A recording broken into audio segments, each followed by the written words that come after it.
Hello all and welcome to the modern teacher. Welcome to daily current affairs. And ఈ వీడియోలో మనం 19th June 2025 నుంచి 23rd June 2025 వరకు జరిగిన అన్ని మేజర్ ఇన్సిడెంట్స్ని కవర్ చేద్దాం. The Hindu news paper and PIB లాంటి కొన్ని అథెంటిక్ సోర్సెస్ నుంచి అన్ని కాంపిటేటివ్ ఎగ్జామ్స్కి యూజ్ అయ్యేలాగా ఈ వీడియోస్ని మీ ముందుకు తీసుకొస్తున్నాను. So if you found this video informative, please do like, share and subscribe. పర్టికులర్గా మీ ఆస్పిరెంట్ ఫ్రెండ్స్ తోటి ఈ వీడియోని షేర్ చేయండి. So without any adieu, let us start our video. And the first question is, what is the name given to India's operation to evacuate students from war-torn Iran? So ఇరాన్లో చాలామంది students stuck అయిపోయి ఉన్నారు. And at present we know that Israel just Palestine తోటే కాకుండా చుట్టుపక్కల ఉన్న అన్ని countries తోటి ఆల్మోస్ట్ వార్లో ఎంటర్ అయింది. అండ్ పర్టికులర్గా ఇరాన్ని అటాక్ చేస్తోంది. And even United States of America is favouring Israel. So ఈ కంటెక్స్లో ఇరాన్లో ఉన్న కొంతమంది స్టూడెంట్స్ని రెస్క్యూ చేయడానికి Indian government started an operation. And what is the name of that operation? Operation Dost, operation Sindhu, operation Ganga, operation Kaveri. So what is the answer for this? Answer for this is option B, operation Sindhu. So ఇప్పటి వరకు more than 1200 members స్టూడెంట్స్ని rescue చేసింది Indian government. Okay, so and why this is important? Remaining other options కూడా చాలా important ఇందులో. Operation Dost, this is something which is related to Egypt. So ఈజిప్ట్లో ఒక 2 years back ఒక మ్యాసివ్ ఎర్త్క్వేక్ వచ్చింది. ఆ టైంలో ఇండియా ఒక హ్యుమానిటేరియన్ అసిస్టెన్స్ ప్రోగ్రామ్ చేసింది. సో దానికి మనం పెట్టుకున్న పేరు ఆపరేషన్ దోస్త్. అలాగే యుక్రెయిన్లో స్టూడెంట్స్ స్టక్ అయిపోయినప్పుడు ఆపరేషన్ గంగా అని చేసింది. So what I will do is I will do a complete video. ఇలా ఇండియన్ మిలిటరీ ఇన్వాల్వ్ అయ్యి చేసిన అన్ని major operations, government of India చేసిన అన్ని major operations right from India's independence అప్పటి నుంచి ఇప్పటి వరకు చేసిన ప్రతి ఆపరేషన్ని కూడా మనం ఒక వీడియోలో డిస్కస్ చేసుకుందాం. Soon I will try to bring that to you. Okay, now what is the thing here? Operation Sindhu, evacuation mission by Indian government from Iran. Right, so many members batch వైజ్గా ఇండియన్ గవర్నమెంట్ అక్కడి నుంచి స్టూడెంట్స్ని airlift చేసి తీసుకొస్తుంది. Right, now let us move to the next one. Who won Sahitya Akademi Yuva Puraskar 2025 for Telugu language? So Telugu లాంగ్వేజ్కి గాను సాహిత్య అకాడమీ యువ పురస్కార్, మనకి Jnanpith award ఉంటుంది, the highest literary award in India. And after Jnanpith సాహిత్య అకాడమీ అవార్డు ఉంటుంది. అయితే సాహిత్య అకాడమీలోనే మనకి యువ పురస్కార్ అండ్ బాల పురస్కార్ అని చెప్పి ఒక డిఫరెంట్ ఇనిషియేటివ్ స్టార్ట్ చేశారనమాట. And Yuva Puraskar is something which will be given to young authors. And Bala Puraskar వచ్చేటప్పటికి చిల్డ్రన్కి సంబంధించిన లిటరేచర్ ఎవరైతే చేస్తారో సో వాళ్ళకి ఇచ్చే అవార్డు అనమాట. సో తెలుగు లాంగ్వేజ్కి గాను ఈ 2025 సాహిత్య అకాడమీ యువ పురస్కార్ ఎవరికి ఇచ్చారు? Mayur Karadi, Akhil P Dharmajan, Prasad Suri, Pradeep Konkan. Answer for this is option C, Prasad Suri. So Prasad Suri అనే పర్సన్కి తెలుగు లాంగ్వేజ్కి గాను సాహిత్య అకాడమీ యువ పురస్కార్ ఫర్ ద ఇయర్ 2025 వచ్చింది. రైట్, సో సాహిత్య అకాడమీ యువ పురస్కార్ అండ్ బాల పురస్కార్, సో వీటికి సంబంధించి కొంత ఇన్ఫర్మేషన్ గ్యాదర్ చేద్దాం. సో ఈ ఇయర్ 2025 23rd యువ పురస్కార్స్ ఇచ్చారు, సాహిత్య అకాడమీ యువ పురస్కార్స్. అండ్ 24 బాల సాహిత్య పురస్కార్స్ ఇచ్చారు. And these awards are associated with literature. So ఆథర్స్కి ఇస్తారనమాట, వెదర్ పోయట్రీ అవ్వనివ్వండి, ప్రోజ్ అవ్వనివ్వండి, నోవెల్స్ అవ్వనివ్వండి. సో ఈ ఎవరైతే యంగ్ ఆథర్స్ ఉన్నారో సో వాళ్ళకి అవార్డ్ చేస్తారు ఇది. సో యువ పురస్కార్స్కి వచ్చేటప్పటికి will be given to the authors aged 35 or below. So 35 కన్నా తక్కువ ఏజ్ ఉన్న వాళ్ళకి ఈ సాహిత్య యువ పురస్కార్స్ ఇస్తారు. And 24 Indian languages and English, almost like 25 లాంగ్వేజెస్కి ఈ సాహిత్య అకాడమీ యువ పురస్కార్ ఇస్తారు. And they started it in the year 2011. Then we have Bala Sahitya పురస్కార్స్. సో బాల సాహిత్య పురస్కార్స్ అన్న వెంటనే ఫస్ట్ మన మైండ్లో వచ్చేది ఏంటంటే ఓకే, చిన్నపిల్లలు ఏమైనా ఉన్నారేమో 9 to 16 years. సో ఈ ఏజ్ గ్యాప్లో ఎవరైతే ఆథర్స్ ఉంటారో లేకపోతే లిటరేచర్లో లిటరరీ వర్క్స్ చేస్తూ ఉంటారో సో వాళ్ళకి ఇస్తారని అనుకుంటాం. But that is not true. Bala Sahitya Puraskars will be given to children literature. అంటే 9 to 16 years వాళ్ళు చదవగలిగే ఆర్ ఆ ఏజ్ లిమిట్, ఆ ఏజ్ గ్రూప్ వాళ్ళకి సంబంధించిన పుస్తకాలు రాసే వాళ్ళు ఉంటారు చూసారా, సో వాళ్ళకి ఇస్తారనమాట ఈ బాల సాహిత్య పురస్కార్స్ అనేవి. And 2025 awardee for Yuva Puraskar Telugu. As I told you 23 Yuva పురస్కార్స్ వచ్చాయి, 24 బాల సాహిత్య పురస్కార్ వచ్చాయి. అండ్ ఈచ్ లాంగ్వేజ్కి ఒకటి ఇచ్చారు. బట్ ద హియర్ మనకి తెలుగులో ఎవరికి ఇచ్చారనేది బాగా important. So 2025 awardee for Yuva Puraskar Telugu is Prasad Suri. So మర్లవత అనే ఒక నవల్కి వచ్చిందనమాట. అండ్ 2025 అవార్డీ ఫర్ బాల సాహిత్య పురస్కార్ తెలుగు గంగిశెట్టి శివకుమార్ అనే పర్సన్కి వచ్చింది. కబురుల దేవత అనే స్టోరీకి గాను అతనికి ఈ అవార్డు వచ్చింది. Right, so these two names are very much important. Yes, they can come in exam. Next, let us move to the third question. Which state or union territory topped the Performance Grading Index 2.0 released by Ministry of Education? So ministry of education release చేసిన performance grading index అనే రిపోర్ట్లో top state or union territory ఏది? Chandigarh, Delhi, Uttar Pradesh or Meghalaya? The correct answer for this is option A, Chandigarh. So Chandigarh top this list and the bottom of the లిస్ట్లో మేఘాలయ ఉందన్నమాట. Okay, so ministry of education release this performance grading index. So మనం ప్రీవియస్గా కూడా UIDSC plus అని చెప్పి ఒకటి discuss చేసుకున్నాం. Right, so ఆ బేసిస్ మీదే so here they come up with 6 domains, అంటే 6 పారామీటర్స్ అనమాట. ఒక 1000 పాయింట్స్కి గాను స్కోర్ ఉంటుంది. And basing on this 6 domains they will give you points. స్టేట్స్కి, యూనియన్ టెరిటరీస్కి పాయింట్స్ ఇస్తారు. And basing on that they will rank. So they will analyse this thing. So who release this report? Ministry of education. అది మనకి important. So what are the domains here? ఇక్కడ 2 కేటగిరీస్లో classify చేశారు డొమైన్స్ని. Outcomes and governance management. Outcomes and governance management. And what are the domains here? Learning outcomes and quality, access, infrastructure and facilities, equity. Next, governance process, teacher education and training. So both student perspective lo government ఎటువంటి benefits ఇస్తుంది and benefits ఎలా ఇస్తుంది and benefits నుంచి outcomes ఎలా వస్తున్నాయి అనే దాన్ని రెండింటిని వీళ్ళు కన్సిడరేషన్లోకి తీసుకున్నారు. అండ్ బేసింగ్ ఆన్ దాట్ ఒక 1000 పాయింట్స్కి ఈ టేబుల్ ఉంటుంది, 1000 పాయింట్స్కి అనాలిసిస్ ఉంటుంది. And in that Chandigarh top the list with 703 points. Meghalaya bottom of the లిస్ట్లో ఉంది విత్ 417 పాయింట్స్. సో ఆంధ్రప్రదేశ్ ఏ ర్యాంక్లో ఉంది? Andhra Pradesh is at 562.2 and Telangana 511.9. So ఇది స్కోర్స్ అనమాట. Now if you see this thing, ఇందులో మనకి గ్రేడింగ్ కూడా ఉంది. No state or union territory entered in to the first category. దక్షిణ కేటగిరీ ఉంది. సో 941 నుంచి 1000 పాయింట్స్ వరకు ఏదైనా స్టేట్కి కానీ యూనియన్ టెరిటరీకి వస్తే వాళ్ళని దక్ష్ కేటగిరీలో ప్లేస్ చేస్తారనమాట. If you see this, there is no state or union territory in the top 3, అంటే టాప్ 3 కేటగిరీస్లో, టాప్ 3 గ్రేడ్స్లో లేదు. దక్ష్, ఉత్కర్ష్, అతి ఉత్తమ్ ఇందులో ఏది లేదు. Even in Uttam also we don't have any one. ప్రశస్త 1లో మనకి చండీగఢ్ కనిపిస్తుంది. And what about Andhra Pradesh? So ఆంధ్రప్రదేశ్కి వచ్చేటప్పటికి Andhra Pradesh is in 562. So with most states, చాలా స్టేట్స్ ఉన్నాయి 562 కేటగిరీలో. సో ఇన్ దిస్ ఆకాంక్షి అంటే ఫ్రంట్ రన్నర్ అని చెప్పి మనం అంటూ ఉంటాం సార్, ఆస్పైరింగ్ స్టేట్స్. సో ఆ కేటగిరీలో ఉందన్నమాట. Right, and if you see this thing, we have this Meghalaya which is in the bottom of the list with 417 points. So Ministry of Education released chesindi report and that is very much important for us. Now let us move to the next one. What is India's first indigenous anti-submarine shallow water craft? Right, so anti-submarine shallow water craft idi, and why it is important? Because it is India's first indigenous one. అంటే కంప్లీట్గా దాని technology కానీ building కానీ మొత్తం అంతా కూడా ఇండియాలోనే జరిగిందనమాట. So what is the answer here? So let us look at options first. INS Arnala, INS Abhay, INS Amini, INS Akshay. So what is the answer for this? Answer for this is option A, INS Arnala. So రీసెంట్గా దీన్ని విశాఖపట్నంలో నేషన్కి dedicate చేశారు. Eastern naval command విశాఖపట్నంలో దీన్ని Indian నేవీలోకి induct చేశారు. So commission అయిపోయింది ఇది. So now it is full fledgedly going to work. Okay, trials అనేవి కంప్లీట్ అయిపోయి and it is dedicated to the nation. So the first indigenous anti submarine shallow water craft. Okay, and ప్రీవియస్గా మనకి two different things ఉండేవి. Anti submarine crafts వేరేగా ఉండేవి, shallow water craft సపరేట్గా ఉండేవి. So now we have a single one and it was built by Garden Reach Ship Builders and Engineers based out of Calcutta. And Larsen and టోర్బో, ఎల్ఎన్టీ తెలుసు కదా మనందరికీ. సో ఈ రెండు కలిపి తయారు చేసింది ఇది.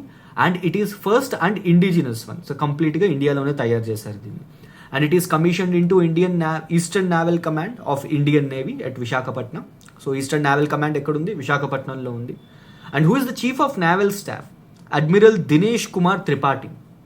మనకి ఇలాగ డిఫెన్స్ గురించి ఏదైనా టాపిక్ వచ్చిందనుకోండి, ఇమీడియట్గా మనకి చీఫ్ ఆఫ్ నావల్ స్టాఫ్ ఎవరు, చీఫ్ ఆఫ్ ఆర్మీ స్టాఫ్ ఎవరు, చీఫ్ ఆఫ్ ఎయిర్ ఫోర్స్ ఎవరు, and we are having a post. ఈ ముగ్గురి కన్నా హెడ్ ఇంకొకళ్ళు ఉన్నారు మనకి defence staff, CDS. So general Anil Chauhan. So previously in the chief of army staff, but now he's the chief of defense staff, General Anil Chauhan. So again, these designations will become very much important for us. And what is the name of this anti-submarine shallow water aircraft? INS Arnala.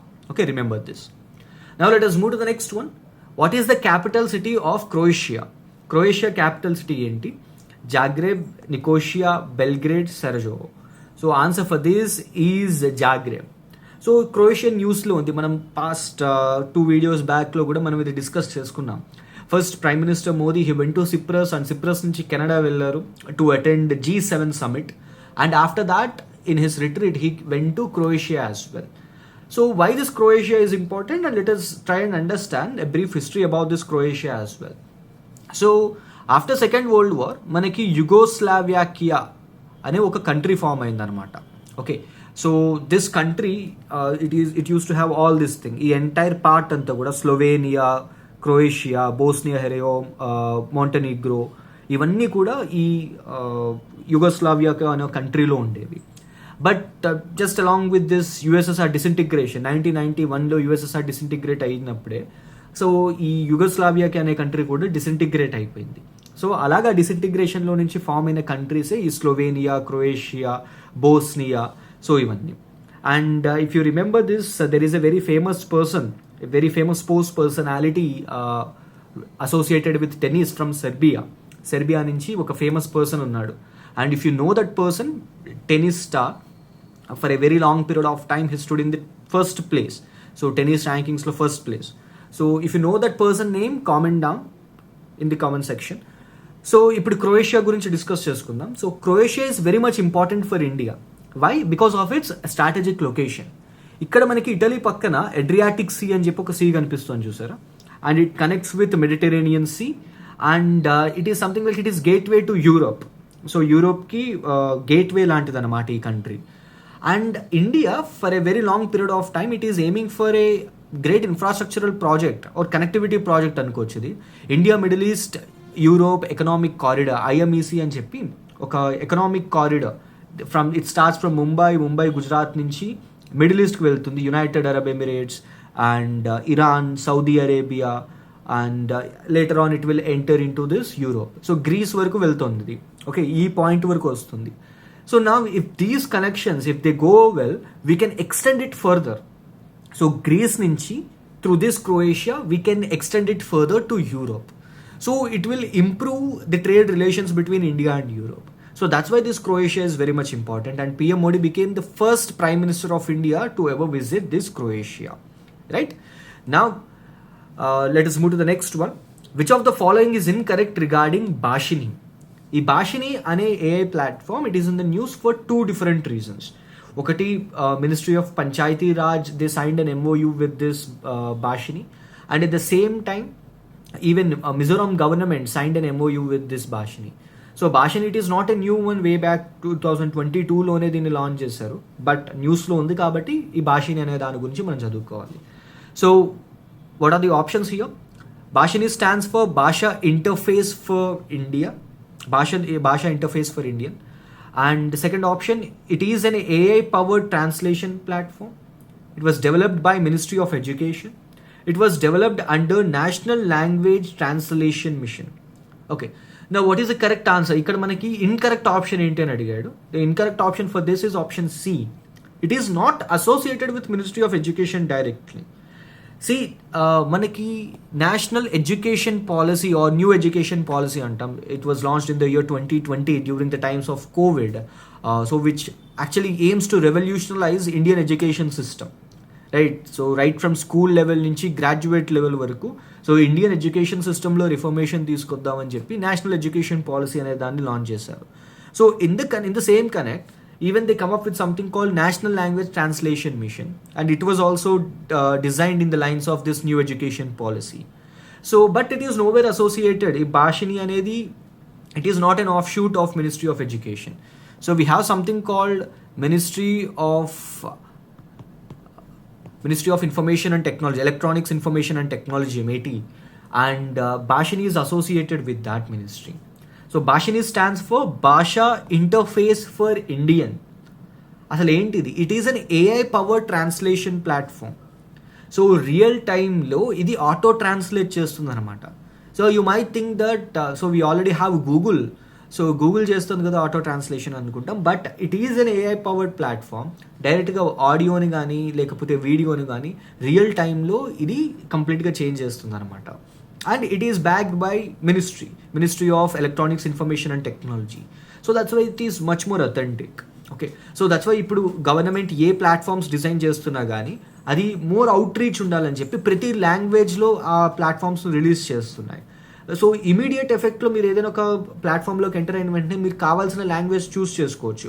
All the Indian languages are available in this Bhashini platform, right? All the recognized and official languages of India. So in that connect, this Bhashini becomes very much important for us. So Ministry of Panchayati Raj signed an MOU with Bhashini to bridge language barriers in rural governance. So గవర్నెన్స్లో most important part ఏంటి అని అంటే జనాలకి reach out అవ్వడమే. So government ఏదైనా ఒక programme తీసుకొచ్చినా, ఒక స్కీమ్ తీసుకొచ్చినా కానీ జనాల వరకు తీసుకెళ్లడం గవర్నెన్స్లో ఫస్ట్ థింగ్ అది. But we have something called language barrier. పైన ఢిల్లీలో మాట్లాడిన లాంగ్వేజ్ ఇక్కడ కాకినాడలో మాట్లాడరు, రైట్? కాకినాడ చుట్టుపక్కల ఉన్న ఊర్లో మాట్లాడరు. So that's why what we need is we need to remove this language barrier and Bhashini is going to help is there. Next, in the same way, Mizoram, it signed an MOU with this Bhashini for multilingual governance. Okay, so MOU to empower tribals and preserve native languages. Okay, so in these two different contexts, so we have this Bhashini in news. Now let us move to the next one. Which of the following is incorrect regarding Strait of Hormuz? So ఇప్పుడు Iran and Israel దగ్గర జరుగుతున్న incidents వల్ల ఈ straight of Hormuz న్యూస్లో ఉంది, right? And this strait is very very much important, not just for India, for the entire world. ఎందుకంటే ఈ స్ట్రేట్లో నుంచి ఆయిల్ వెళ్తుంది. ఓకే, ఆ చుట్టుపక్కల యునైటెడ్ అరబ్ ఎమిరేట్స్ అవనివ్వండి, అక్కడ సౌదీ అరేబియా అవనివ్వండి, అక్కడ ఏ ఆయిల్ ఎక్స్ట్రాక్షన్ జరిగినా కానీ it passes through a very very narrow neck, a very very narrow passage of water. దాన్ని మనం స్ట్రేట్ అంటాం. అండ్ ఇక్కడ నుంచి వెళ్తుంది. It is just around 33 kilometers in width. So a Strait of Hormuz, that's why it is very much important. It is a narrow strait between Oman and Iran. It connects Persian Gulf with Gulf of Oman. 1/5 of the global liquefied gas transit, it passed through this point, or none of the above. The answer for this is option D, none of the above. All these three statements are correct. So it is a narrow strait. మనకి two important things గుర్తుపెట్టుకోవాలి. Straight అంటే ఏంటి, ఇస్తుమస్ అంటే ఏంటి, ఈ రెండు తెలిస్తే మనకి ఆల్మోస్ట్ అన్ని తెలిసిపోయినట్టే. So we have something call strait and isthmus. Strait అంటే ఏంటంటే it is a narrow piece of water body which divides two land masses. ఇప్పుడు ఇది స్ట్రేట్ ఆఫ్ హోర్మూజ్ అన్నాం, ఇది strait of Hormuz. Okay, so ఇక్కడ Persian Gulf ఉంది, ఇదంతా water బాడీయే. కానీ ఇక్కడ ఏం జరుగుతుందంటే ఈ పార్ట్ని ఈ స్ట్రేట్ ఆఫ్ హోర్మూజ్ అనేది డివైడ్ చేస్తుంది అనమాట, కంప్లీట్గా డివైడ్ చేస్తుంది. Okay, so that's why we call it as strait. Strait is a narrow passage of water body which divides two major land masses. అలాగే మనకి ఇస్తుమస్ ఉంటుంది. ఇస్తుమస్ ఎలా అంటే let's say if you see మనకి America ఉంటుంది చూసారా. So America ఇక్కడ మనకి ఇస్తుమస్ ఆఫ్ పనామా అని ఉంటుంది అనమాట. North America and South America ఒక ప్లేస్లో కనెక్ట్ అవుతాయి, రైట్? దాన్ని పనామా అంటాం. So we have something called isthmus of Panama. So isthmus of Panama ఏం చేస్తుందంటే it connects two major land masses and it separates two major water bodies. ఇక్కడ North America ఉంటుంది, ఇక్కడ సౌత్ అమెరికా ఉంటుంది, right? ఇక్కడేమో Pacific ocean ఉంటుంది, ఇక్కడేమో Atlantic ocean ఉంటుంది. So what it is doing, it is connecting two major land masses and it is dividing two major water bodies. But here it is connecting two water bodies, Persian Gulf and Gulf of Oman. Persian Gulf, it is an extension of Mediterranean Sea. Gulf of Oman, it is an extension of Arabian Sea. And in the same way it is dividing two things. Idi Asia ni and Africa ni divide chestundi. Okay, it is not Asia and Africa, let us not go with that. ఇక్కడ two land మాసెస్ని divide చేస్తుంది ఇది. Okay, now I hope this is very much clear. So ఇది ఒక చిన్న narrow chunk. ఇది ఇక్కడ ఏవే countries ఉన్నాయి చూడండి, United Arab Emirates, Saudi Arabia, Qatar, Iran, Bahrain. ఈ ప్రతి కంట్రీ, ఈ కంట్రీస్ అన్నీ కూడా oil exporting countries. All these or oil economies and 1/5 of the world oil it is passing through this area. 1/5 of the world oil, it is passing through this area. So that's why Strait of Hormuz is very much important for the world, right? So through this way it passes. ఇప్పుడు ఏమైంది, Iran parliament ఇప్పుడు జరుగుతున్న గొడవలకు గాను it come up with a resolution to block this strait of Hormuz. So strait of Hormuz, most of the strait of Hormuz Iran కంట్రోల్లో ఉంది. Though the land boundary of strait of Hormuz it falls with UAE కంట్రోల్లో ఉంది, Gulf of Oman ఉంది అండ్ Iran ఉంది. ఇన్ని countries ఉన్నా కానీ as Iran is the most dominant country in this region, so what Iran is doing is Iran is blocking the Strait of Hormuz. So right away the block chesta అని చెప్పి warn చేసింది. And now what it did, it come up with an parliamentary resolution. So Iran's parliament backs blocking Strait of Hormuz. Its closure will alienate Tehran further. So దానివల్ల ఇప్పుడు ఈ tensions ఇంకా ఎక్కువగా further అవ్వచ్చు. That's why what India is doing now, India మీద కూడా చాలా impact ఉంటుంది. Because India is an oil dependent country, right? మన పెట్రోల్ ప్రైజెస్ ఆల్రెడీ 110 రూపాయలు 111 రూపాయల దగ్గరలో ఉన్నాయి. అండ్ డీజిల్కి పెట్రోల్కి పెద్ద తేడా కూడా లేదు. So diesel it crossed 90. So that's why ఈ గ్యాప్ అనేది ఇంకా దగ్గరకు వచ్చేసేలా ఉంది. And the price of petrol may increase further. So what India is doing right నా, ఇండియా ఈ ఇజ్రాయిల్ అండ్ ఇరాన్ కాన్ఫ్లిక్ట్స్ వల్ల దీన్ని ముందే పసిగట్టి ఇండియా ఏం చేసిందంటే, India started importing more oil from Russia, right? Russia దగ్గర నుంచి మోర్ ఆయిల్ని మనం ఇంపోర్ట్ చేసుకుంటున్నాం. Right after Ukraine and Russia war ఏమైందంటే, most of the countries they started alienating Russia నుంచి ఇంపోర్ట్స్ చేసుకోవడం మానేశారు అనమాట. And Russia also stopped exporting their products to other countries. Most of the European countries they are dependent on Russian gas, for example Germany. So but what Russia did, Russia blocked this gas and Russia blocked oil exports. కానీ Russian economy thrive అవ్వాలి అని అంటే, at present Russia is having 2 major sources. One is through defence equipments and the other is through oil. And ఈ రెండింటికి కూడా India is the best buyer for Russia. So India ఏం చేస్తుందంటే, for the past few years Russia నుంచి oil తక్కువ కాస్ట్లో కొంటుంది. And తక్కువ కాస్ట్లో కొన్న తర్వాత మనం రిఫైన్ చేసి వేరే కంట్రీస్కి అమ్ముతున్నాం under our brand, right? So what India did is, India now there is a report that India is likely to import 2 to 2.2 million barrels per day of this Russian crude oil, right? So మనం ఈ imports ఇంకా పెంచుకోబోతున్నాం because this war is nowhere going to stop now. So ఇంకా next 1 or 2 డేస్లో ఆగిపోయేది కాదు. These tensions are going to increase further, right? Now let us move to the next one. Which of the following is incorrect regarding sickle cell anemia? So sickle cell anemia, again it is in the news. One, it is because of the sickle cell awareness day, and the other one is because most of the tribal people in Andhra Pradesh, they are facing this sickle cell anemia disease. So they are suffering with this sickle cell anemia disease. So what is the sickle cell anemia? It is a genetic disorder which affects RBC, red blood cells of human body. Healthy RBC turns into sickle shaped and causes anemia. So normal ga red blood cell ila untundi anukundaam. So sickle cell వచ్చిన red blood cell ఎలా అవుతుందంటే ఈ షేప్లోకి వెళ్ళిపోతుంది. Sickle అంటే కొడవలి, right? పొలం పనులు చేసే కొడవలు ఉంటుంది చూసారా, దాన్ని సికిల్ అంటారు. సో సికిల్ షేప్డ్లోకి మారిపోతుంది. India aims to eliminate this disease by the year 2047. The world sickle cell awareness day is observed on June 20th. The answer for this, they are asking you the incorrect statement. Answer is option D. So world sickle cell awareness day it is not observed on June 20, but it is observed on 19th of June. So 19th of June na World Sickle Cell Awareness Day ni observe చేసుకుంటారు. So what is this sickle cell disease? ఇది ఎలా వస్తుంది? It is not a sexually transmitted disease or it is not an airborne disease. It is a genetic disorder, right? ఒక parent నుంచి ఇంకో పిల్లాడికి వస్తుంది అనమాట. So it is a genetic disorder. So జీన్స్లో చేంజ్ ఉండడం వల్ల red blood cells, right, normal రెగ్యులర్గా ఉండాల్సిన రెడ్ బ్లడ్ సెల్స్ సికిల్ షేప్లోకి మారిపోతాయి. సో నార్మల్గా రెడ్ బ్లడ్ సెల్ ఈ షేప్లో ఉండాల్సింది ఈ షేప్లోకి పోతుంది అనమాట. Now red blood cells are very much important in our body. Why? Because they carry hemoglobin. So what this hemoglobin will do? Hemoglobin is something which carries oxygen.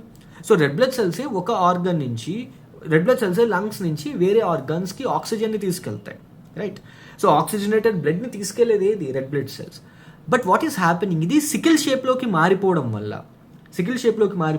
Blood వెజల్స్లో ఇవి ప్రాపర్గా flow అవ్వలేవు. And this is something which results in anaemia. So దీనివల్ల anaemia వస్తుందన్నమాట. Anaemia is nothing but reduction in RBC count. So దానివల్ల fatigue వస్తుంది and it may even result in some హ్యామరేజెస్ as well, right? So that's why sickle cell is a very very deadly disease, right? అది పర్సన్ని లోపల నుంచి మొత్తం కంప్లీట్గా వాళ్ళకున్న immunity పవర్ని కానీ లేకపోతే వాళ్ళ డే టు డే వర్క్స్ని కానీ మొత్తం అన్నిటిని కూడా స్టాప్ చేసేస్తుంది, right? So this will affect red blood cells of human body. And India, in the year 2023 budget, we come up with an action plan to eliminate this sickle cell anemia disease by the year 2047. So 2047 కల్లా ఈ sickle cell anaemia అనే డిసీజ్ని కంప్లీట్గా తీసేయాలనేది మన plan అనమాట. So by the time India celebrates it's 100th independence day, ఈ sickle cell anaemia అనేది ఉండకూడదు. And what is the theme for this year? Global action, local impact, empowering communities for effective self-advocacy. So this is the theme for Sickle Cell Anemia Awareness Day. Now let us move to the next one, which is a very interesting one. Halley's Comet will appear for every 10 years or 36 years, 76 years or 96 years. So Halley's Comet ఎన్ని సంవత్సరాలకు ఒకసారి కనిపిస్తుంది? Halley's Comet will appear for every 76 years. So ప్రతి 76 సంవత్సరాలకు ఒకసారి హ్యాలీస్ comet అనేది కనిపిస్తుంది. So Halley's comet ఏంటనేది సింపుల్గా చెప్తాను మీకు. ఇప్పుడు సూర్యుడు ఉన్నాడు కదా, సూర్యుడు చుట్టూ 8 ప్లానెట్లు తిరుగుతున్నాయి. సో ప్లానెట్స్తో పాటు there are few other celestial objects which are revoluting around this sun చుట్టూ ఇంకొన్ని సెలెస్టియల్ ఆబ్జెక్ట్స్ కూడా మూవ్ అవుతాయి అన్నమాట. అందులో ఈ కామెట్స్ ఒకటి. కామెట్ని తెలుగులో మనం తోకచుక్క అంటాం.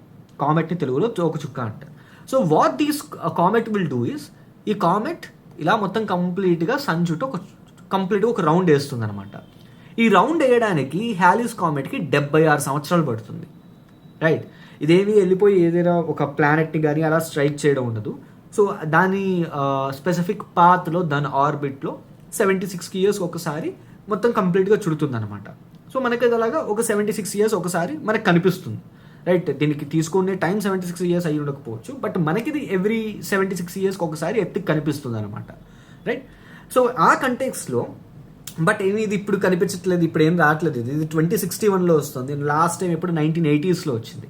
బట్ ఎందుకు ఈ హ్యాలీస్ కామెట్ న్యూస్లో ఉంది అని అంటే, మనకి శ్రీశైలం టెంపుల్ ఉంది కదా. సో శ్రీశైలం టెంపుల్లో హ్యాలీస్ కామెట్కి సంబంధించి ఒక ఇన్స్క్రిప్షన్ దొరికింది. So it is India's first Indian epigraphical evidence of Halley's comet and it was found at Srisailam temple. So Vijayanagara సామ్రాజ్యానికి సంబంధించిన ఒక రూలర్ మల్లికార్జున అనే ఆయన ఒక వేదిక్ స్కాలర్కి డొనేషన్ ఇచ్చాడనమాట. ఆ డొనేషన్కి రిలేటెడ్ ఉన్న ఒక ఎపిగ్రాఫ్లో, ఒక ఇన్స్క్రిప్షన్లో మనకి హ్యాలీస్ కామెట్ గురించి చెప్పారు. So the gave a complete ఒక శాఖ క్యాలెండర్ ప్రకారం ఇచ్చిన డేట్ని డీకోడ్ చేస్తే 28th June 1456 CE కామన్ ఎరాలో, అంటే 15th centuryకి సంబంధించిన కాపర్ ఇన్స్క్రిప్షన్ ఇది. సో ఆ డేట్ని ఏం చేశారంటే, ఈ విజయనగర రూలర్ అయిన మల్లికార్జున్ ఒక వేదిక్ స్కాలర్కి ల్యాండ్ డొనేట్ చేశాడు, ఒక ఊరిని డొనేట్ చేశాడు అనమాట. The reason for that donation is calamity that may cause due to the appearance of this comet. So ధూమక సంత్యర్థం, here I think I missed out something. ఒక మహోత్పాదం రాబోతోంది, ఒక ఉపద్గతం రాబోతోంది. సో దానివల్ల దీనికి ఒక నష్టపరిహారం ఉండాలి కదా. సో మనం పరిహారం చేయించుకోవాలి. సో దానికోసం నేను ఈ ల్యాండ్ని మీకు డొనేట్ చేస్తున్నాను, ఈ ఊరిని మీకు డొనేట్ చేస్తున్నాను అని చెప్పించిందే ఈ ఎపిగ్రాఫ్ ఆర్ ఈ ఇన్స్క్రిప్షన్ యొక్క మెయిన్ క్రక్స్ అనమాట. And this inscription it was scribed in Sanskrit. So Sanskrit లాంగ్వేజ్లో రాశారు using Nagari script. Okay, so Halley's comet every 76 years ఒకసారి అపియర్ అవుతుంది and it was last appeared in the year 1986. అండ్ నెక్స్ట్ 2061లో కానీ 2060 సెప్టెంబర్లో కానీ ఇది అపియర్ అవ్వచ్చు. ఓకే, సో అందుకు ఈ హ్యాలీస్ కామెట్ న్యూస్లో ఉంది. నెక్స్ట్ ఇప్పుడు మనకి స్పేస్కి సంబంధించి we have something called comet అని ఉంటుంది, ఆస్ట్రాయిడ్ అని ఉంటుంది, మెట్రాయిడ్ అని ఉంటుంది, మిటియోర్ ఉంటుంది, ఫైర్ బాల్ ఉంటుంది, మిటియోరైట్ ఉంటుంది. సో వీటిలన్నిటికీ డిఫరెన్స్ ఏంటి అసలు యాక్చువల్గా? So as I told you, comet is very simple. Comet ఏంటంటే, ఇప్పుడు సూర్యుడు ఉన్నాడు అనుకోండి, ఇప్పుడు ఇదంతా సోలార్ సిస్టమ్ అంటే ఇది ఒక స్పెసిఫైడ్ పాయింట్ నుంచి స్టార్ట్ అవుతుంది అండ్ ఇది మొత్తం సూర్యుడి చుట్టూ ఒక రౌండ్ వేస్తుంది అనమాట, రైట్? సో ఇది సూర్యుడి చుట్టూ తిరుగుతుంది, ఇది సింపుల్. ఇది next we have something called asteroid. Asteroid అనేవి non stationary objects, most of the time non stationary objects, కానీ వేరే ప్లానెట్ యొక్క గ్రావిటేషనల్ పుల్ వల్ల అవి అటు ఇటు తిరుగుతాయి అన్నమాట. మనకి ఈ ఆస్ట్రాయిడ్స్ ఎక్కడ పడితే అక్కడ ఉండవు. మనకి మార్స్కి జూపిటర్కి మధ్యలో we have something called asteroid belt, అక్కడ ఉంటుంది. అలాగే సోలార్ సిస్టమ్ ఎండింగ్లో అంటే మొత్తం ఈ 8 ప్లానెట్స్ ప్లూటో దగ్గర వరకు వెళ్ళిపోయేటప్పటికి మనకి కెప్లార్ బెల్ట్ అని ఉంటుంది, క్యూపర్ బెల్ట్ అని ఉంటుంది. ఆ క్యూపర్ బెల్ట్ దగ్గర కనిపిస్తాయి. సో ఇవి ఎక్కడ పడితే అక్కడ ఉండవు ఈ ఆస్ట్రాయిడ్స్ అనేవి. కొన్నిసార్లు ఏమవుతుందంటే ఈ ఆస్ట్రాయిడ్స్ వాటితో కొలాడ్ అయినప్పుడు ఆ ఆస్ట్రాయిడ్స్లో నుంచి కొంత ముక్క బయటకు వచ్చేస్తుంది అనమాట. ఆస్ట్రాయిడ్స్ విరిగిపోయిన తర్వాత ఆ ఆస్ట్రాయిడ్స్లో కొన్ని పార్ట్స్ ఉంటాయి చూసారా, అవి ఏంటంటే వేరే ప్లానెట్స్ యొక్క గ్రావిటేషనల్ పుల్ వల్ల అటు ఇటు మూవ్ అవుతూ ఉంటాయి. వాటిల్నే మనం మీటియోరాయిడ్స్ అంటాం. సో ఇప్పుడు ఈ మీటియోరాయిడ్స్ కొన్నిసార్లు ఏమవుతాయంటే అవి ఎర్త్ అట్మాస్ఫియర్లోకి వస్తాయి. మనకి న్యూస్లో వింటూ ఉంటాం చూసారా, సో ఒక పెద్ద ఉనికి ఎర్త్ వైపు వస్తుంది అండ్ మేబీ 2030లో కానీ 2040లో కానీ అది ఎర్త్ను కొలైడ్ అవ్వచ్చు, but the chances of collision are 0.01% are 1% ఇలా మనకు ఉంటాయి. ఓకే, సో ఇలా మనకి న్యూస్లో ఎక్కువ వినిపిస్తూ ఉంటుంది.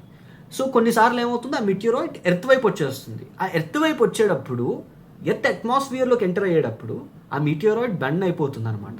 అప్పుడు దాన్ని మనం మీటియోర్ అంటాం. ఎప్పుడైతే ఇది ఎర్త్ అట్మాస్ఫియర్లోకి వచ్చేటప్పుడు టెంపరేచర్ పెరుగుతుంది, ప్రెషర్ డిఫరెన్సెస్ వస్తాయి, సో దానివల్ల ఇది కాలిపోవడం స్టార్ట్ అవుతుంది అనమాట.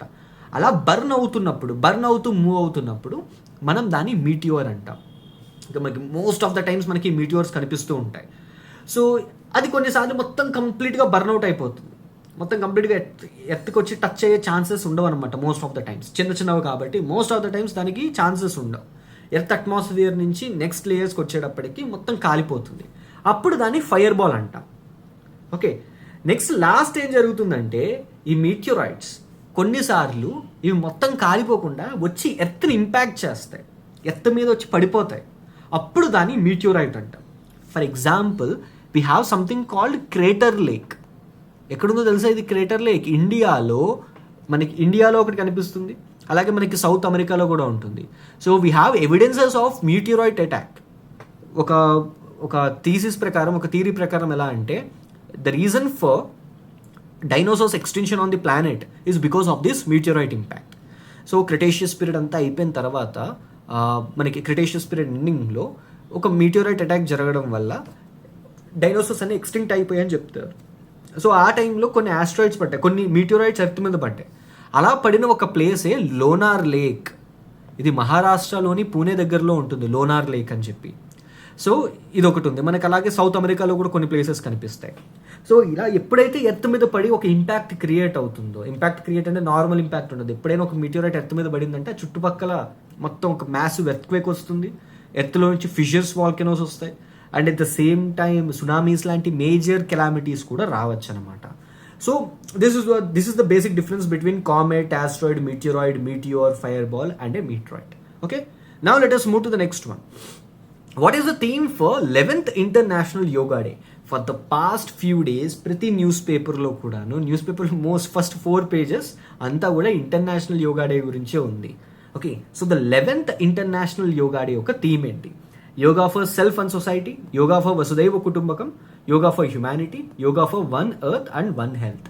Answer for this is option D, yoga for one earth and one health. Okay, so నా దీని గురించి కొంత ఇన్ఫర్మేషన్ మనం గ్యాదర్ చేద్దాం. ఈ year the international yoga day celebrations విశాఖపట్నంలో మ్యాసివ్ స్కేల్లో అరేంజ్ చేశారు. అక్కడ ఆఫ్లైన్లోనే more than nearly 1 lakh members, 50,000 members కన్నా ఎక్కువ మంది అక్కడ పార్టిసిపేట్ చేశారు. అండ్ ఎంటైర్ బీచ్ రోడ్ మొత్తం అంతా కూడా రామకృష్ణ బీచ్ ఎంటైర్ రోడ్ అంతా కూడా they conducted this massive yoga day celebrations. And theme for this year is yoga for one earth and one health.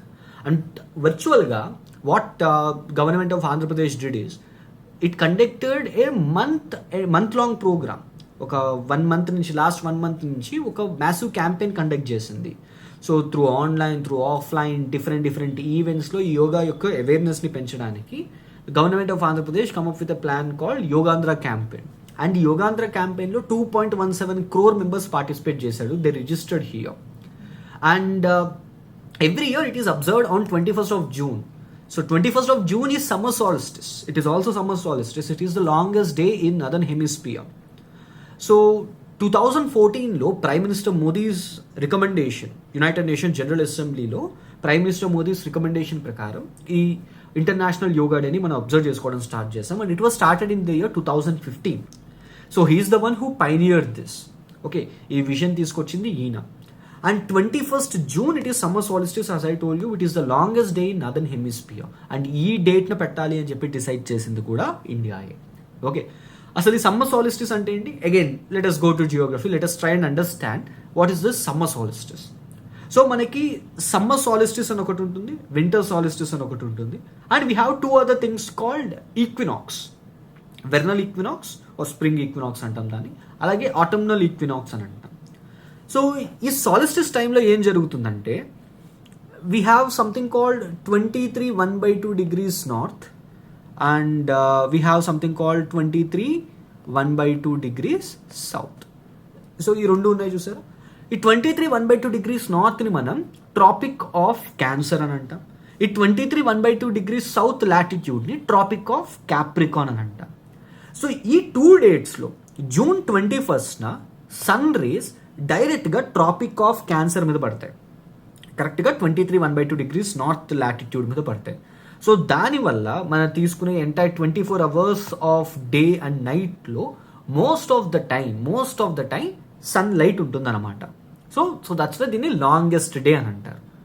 In the same way December 21st కూడా ఈ sun rays డైరెక్ట్గా southern హెమిస్ఫియర్లో ఉండే latitude 23 1/2 degrees south latitude అయిన tropic of Capricorn మీద డైరెక్ట్గా పడతాయి. So దానివల్ల సదర్న్ హెమిస్ఫియర్లో లాంగెస్ట్ డే ఉంటుంది. ఓకే, అండ్ నార్దర్న్ హెమిస్ఫియర్లో షార్టెస్ట్ డే ఉంటుంది. సో వైస్ వర్సా అనమాట ఇది. Okay, vice versa. And in the same way మనకి ఈక్వేటర్ ఉంటుంది sir, 0 degrees latitude. 0 degrees latitude on September 23rd and అలాగే మార్చ్లో కూడా. సో 2 times ఏమవుతుందంటే ఇది డైరెక్ట్గా వెళ్ళి ఈక్వేటర్ మీద పడుతుంది. మనకి కొన్ని చోట్ల డేట్స్ చాలా డిఫరెంట్గా ఉంటాయి. కొన్ని చోట్ల March 21st and September 23rd ఉంది, ఇందులో అయితే March 19th ఉంది. So don't worry about these dates. Okay, so మనకి కాన్సెప్ట్ అర్థం అవ్వాలి ముందు. సో ఈ టైంలో ఏం జరుగుతుందంటే డైరెక్ట్గా ఈ సన్ రేస్ వెళ్ళి ఈక్వేటర్ మీద పడతాయి అనమాట. సో ఈక్వేటర్ మీద పడడంతో we have equal length day and night. So day and night equal లెంత్స్లో ఉంటాయి. సో వాటిని మనం ఈక్వినాక్సెస్ అని అంటాం. ఒకటి స్ప్రింగ్ సీజన్లో వస్తుంది, దాన్ని వెర్నల్ ఈక్వినాక్స్ అంటారు. ఇంకోటి ఆటమ్ సీజన్లో వస్తుంది, దాన్ని ఆటమ్నల్ ఈక్వినాక్స్ అంటారు. So this is what summer solstice is. Okay, now let us move to the next one. Who won Diamond League beating the Paris title? So javelin థ్రోకి సంబంధించింది ఇది. Who won this Diamond League? So this person actually won Diamond League. He won this Diamond League for the second time. So ప్రీవియస్గా 2023లో ఈయన Diamond League win అయ్యాడు. And you won't believe మీ, నేను రాసిన ఎగ్జామ్లో ఏపీ డిస్ట్రిక్ట్ కోర్ట్ ఎగ్జామ్లో junior అసిస్టెంట్కి రాసిన ఎగ్జామ్లో same question was they. So diamond league ఆ ఇయర్కి గాను 2023 డైమండ్ లీగ్ ఎవరు విన్ అయ్యారు అని చెప్పి డైరెక్ట్ క్వశ్చన్ వచ్చింది. And what are the options here? Neeraj Chopra, Arshad Nadeem, Julian Webster, Keshorn Walcott. So what is the answer for this? Answer for this is option A, Neeraj Chopra of India. So Neeraj Chopra, he won Diamond League after 2 years in meeting the Paris. So Paris lo jarigina Diamond League lo ఈయన win అయ్యారనమాట. Okay, so what is this Diamond League? Diamond League is for track and field events. So we have this track and field events, athletic events ఉంటాయి చూసారు. So వాటికి సంబంధించిన league ఇది. And ఇప్పుడు ప్యారిస్లో జరిగింది. ఈయన లాస్ట్ టైం లజాన్లో జరిగిన దాంట్లో నెగ్గారు, అండ్ నా ఇప్పుడు ప్యారిస్లో జరిగిన దాంట్లో నెగ్గారు. Okay, now let us move to the next one. Identify the correct match regarding types of local mango and state. So ఇక్కడ స్టేట్ ఉంది అండ్ ఆ స్టేట్కి రిలేటెడ్గా మ్యాంగో ఉంది. సో ఇందులో కరెక్ట్ మ్యాచ్ ఏంటి అని చెప్పని అడుగుతున్నారు. ఇందులో మీకు మోస్ట్లీ అన్నీ తెలిసినవే ఉండొచ్చు. So now let us look into it. Andhra Pradesh Totapuri, Maharashtra Banganapalli, Tamil Nadu Dasheri, Kerala Suvarnarekha. And what is the answer for this? Answer for this is option A, Andhra Pradesh. So Banganapalli, Suvarnarekha, Totapari ఇవన్నీ కూడా ఆంధ్రప్రదేశ్కి రిలేటెడ్. ఎస్, బార్డర్ స్టేట్స్ అయిన కర్ణాటక, తమిళనాడులో కూడా మనకి కనిపిస్తాయి, కానీ ఇక్కడ నేను అందుకే వేరే ఆప్షన్స్ పెట్టలేదు. Dasheri it is mostly related to north states. మనకి ఉత్తరప్రదేశ్ అండ్ హర్యానా రీజన్లో ఎక్కువగా పండిస్తారు ఈ దశేరి అనే టైప్ ఆఫ్ మ్యాంగోని. సో ఇప్పుడు తోతాపరి న్యూస్లో ఉంది because Chittoor farmers, the people who cultivated these mango, ఈ Totapuri type of mango cultivate చేసిన వాళ్ళకి now they are facing a severe loss. Even 4 kg per mango కూడా దొరకట్లేదు అనమాట. Because of failure in summer season failure అవ్వడం వల్ల అండ్ ఎర్లీ రైపనింగ్ వల్ల and because as there is no market right now and even government support కూడా కంప్లీట్గా extend చేయలేకపోయింది. So that's why the farmers of Chittoor district they are facing severe losses particularly related to this Totapuri kind of mango. Okay, so ఇలాంటి questions కూడా మనల్ని అడిగే chance ఉంటుంది ఆంధ్రప్రదేశ్కి related కాబట్టి. Okay, now let us move to the next one. What is the special unit of AP police that deals with counter terrorism operations against Naxalites? Again ఇది న్యూస్లో ఉంది. లాస్ట్ 1 month నుంచి ఆంధ్రప్రదేశ్, ఒడిషా, ఛత్తీస్గఢ్, జార్ఖండ్ రీజన్లో మ్యాసివ్ నక్సలైట్ అటాక్స్ జరుగుతున్నాయి. Counter naxalite attacks ఇంకా ఎక్కువ జరుగుతున్నాయి. Right, naxalites most సివిలియన్స్ని అండ్ పోలీస్ ఇన్ఫార్మర్స్ని టార్గెట్ చేసి చంపేస్తున్నారు. And these police officers, so they are killing these naxalites. So ఈ కంటెక్స్లో ఆంధ్రప్రదేశ్ పోలీస్లో మనకి ఒక స్పెషల్ యూనిట్ ఉంది which particularly deals with this counter insurgency operations against naxalites. So వాళ్ళని ఏమంటారు? Greyhounds, shields, jaguars or vultures. So the designated team is called greyhounds. So వాళ్ళని greyhounds అంటారనమాట. ఓకే, సో అసలు గ్రేహౌండ్స్ అంటే దానికన్నా ముందు ఈ రెడ్ కారిడార్ అంటే ఏంటో తెలుసుకుందాం. So way back in 1960s ఇది వెస్ట్ బెంగాల్లోని డార్జిలింగ్ దగ్గరలో ఉండే నక్సల్ బారీ అనే రీజన్లో స్టార్ట్ అయిన మూమెంట్ ఇది. ఓకే, సో ఆ వేలో మనకి ఇండియాలోకి నక్సలిజం అనేది ఎంటర్ అయింది. So naxalism, maoism or left wing extremism ఇవన్నీ ఒకటే. ఓకే, వీళ్ళందరి కామన్ ఐడియాలజీ ఒకటే. సో గవర్నమెంట్ క్యాపిటలిస్టిక్ గవర్నమెంట్ ఇది, ఇలాంటి గవర్నమెంట్ ఉండకూడదు. సో చైనా మాడ్యూల్ టైప్లో, చైనాలో ఉండే టైపు ఒక లెఫ్ట్ గవర్నమెంట్ ఉండాలి అనేది వీళ్ళ ప్లాన్ ఇది. బట్ వాళ్ళు ఏమి పీస్ఫుల్ వేలో అడగట్లేదు. So they are extremist. Okay, వాళ్ళు వైలెన్స్ని చూస్ చేసుకున్నారనమాట. మనకి జనరల్గా సిపిఐ ఉంటుంది చూసారా, Communist Party of India. Communist Party of India Marxist ఉంటుంది, లెనినిస్ట్ మార్క్సిస్ట్ ఉంటుంది. అలాగే we have something call CPI Maoist. CPI Maoist అని ఉంటుంది. So we have a person call Mao జెడోంగ్.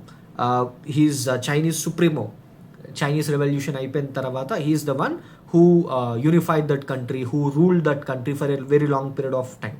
So చైనాని రెవల్యూషనైజ్ చేసిన పర్సన్ అతను. సో అతని పేరు మీద ఈ మావోయిజం అనేది వచ్చింది.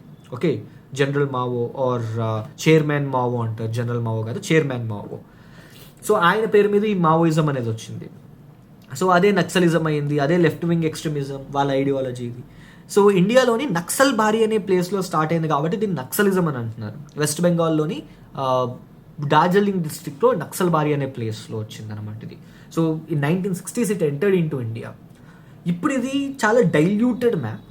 But for a very very long period of time, at least till 1990s, ఈ ఎంటైర్ ఏరియా అంతా మొత్తం రెడ్ కారిడరే ఉండేది. ఎంటైర్ ఏరియా మొత్తం అంతా కూడా రెడ్ కారిడరే. Right from West Bengal, right from the edges of West Bengal, Bihar, Jharkhand, Odisha, Chhattisgarh, Andhra Pradesh, Telangana, Karnataka, Maharashtra, ఈ ఏరియాస్ అన్నీ కూడా ఈ ఎక్స్ట్రీమిజం, ఈ మావోయిజం, నక్సలిజం వల్ల సఫర్ అయిన ప్లేసెస్ ఇవన్నీ. Right, even chief ministers were killed, ministers, MPs వీళ్ళందరినీ చాలామందిని చంపేశారు అండ్ లోకల్స్ని కూడా చంపేశారు. రైట్, సో దాన్ని దృష్టిలో పెట్టుకుని government of Andhra Pradesh in 1989 the formed special unit out of AP police called greyhounds. So ఈ గ్రేహౌండ్స్ ఏంటంటే వాళ్ళకి స్పెషల్గా ఈ కూంబింగ్ టెక్నిక్స్ అండ్ వీటి మీద ఎక్కువ ట్రైనింగ్ ఇస్తారు. And they are particularly designated to wipe out these insurgents.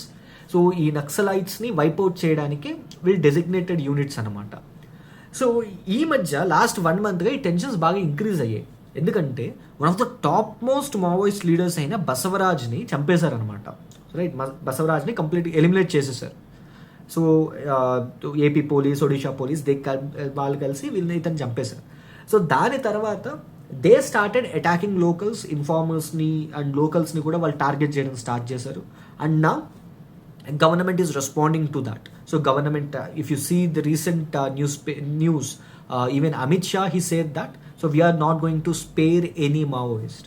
So in జనరల్గా ఏమి ఉంటుందంటే మాన్సూన్ సీజన్లో ఈ ఏవైతే వైపౌట్ యాక్టివిటీస్ ఉంటాయో, ఈ లెఫ్ట్ వింగ్ ఎక్స్ట్రీమిజంని రూల్ అవుట్ చేయడానికి ఫైరింగ్ లాంటివి వీళ్ళన్నీ ఆపేస్తారనమాట. Because that is much favourable condition for these Maoists. ఆ టైంలో వీళ్ళకి అడవి అంత ఐడియా ఉండదు కాబట్టి పోలీస్ ఆఫీసర్స్కి they won't conduct any operations. But he say that even in monsoon we're not going to stop it. So that is how determine the government is to wipe out this extremism, right? And he's the top most leader. And అతను చంపేసిన తర్వాత almost dilute అయిపోయింది moment అంతా. Now let us move to the next one. Which Indian origin was selected for space mission of Titan Space Industries? So Titan Space ఇండస్ట్రీస్కి సంబంధించిన ఒక space mission 2029లో జరగబోతోంది. And an Indian origin person was selected to this. And who is that? Angad Pratap, Shubhanshu Shukla, Jahnavi Dangeti, Ajit Krishna. And what is the correct answer for this? The correct answer for this is option C, Jahnavi Dangeti. And even 2022లో NASA conduct చేసిన one of the most prime ప్రోగ్రామ్స్లో ఈవిడ select అయ్యారు. And later on now she was selected for this Titan Space Industries space mission, right? For the next 3 to 4 years, she is going to get intensive training related to these space simulations. And 2029లో ఈ machine launch అవ్వబోతోంది, right? So ఇవాళ మనం almost like 14 questions discuss చేసుకున్నాం related to various topics. 19th June నుంచి 23rd June news పేపర్లో వచ్చిన అన్ని important topics నేను ఈ వీడియోలో కవర్ చేశాను. So if you found this video informative, please do like, share and subscribe. Signing off, your modern teacher.